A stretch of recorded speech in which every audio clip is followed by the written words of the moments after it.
être la princesse prisonnière tout en haut du château à sauver dans Baldur's Gate 3. Généralement, dans les films ou dans les jeux, c'est à nous d'aller sauver les gens dans les châteaux. Mais en Baldur's Gate 3, il y a une scène où, en fait, la quête principale de l'acte 1 consiste à aller chercher et trouver un remède. Et donc, il y a plusieurs pistes, et en fait, toutes ces pistes mènent à des échecs, et il n'y a absolument aucun moyen d'avoir le remède. Donc, la quête principale de l'acte 1 consiste à la recherche d'une chimère.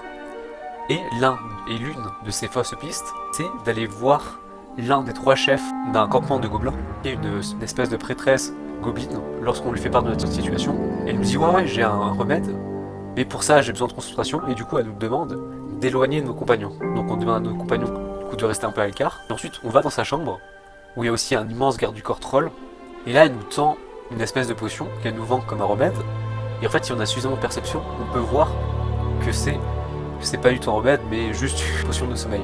Et ensuite, si on boit la potion, on se retrouve prisonnier dans une cellule dans sa chambre.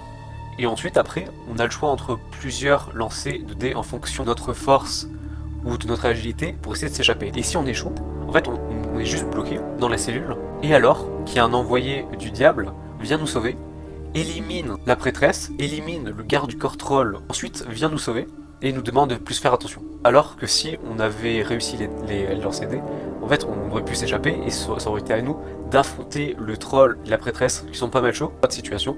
En fait c'est elle qui s'occupe de tout, en fait qui fait tout, qui élimine le garde du corps, qui élimine la prêtresse et elle nous sauve.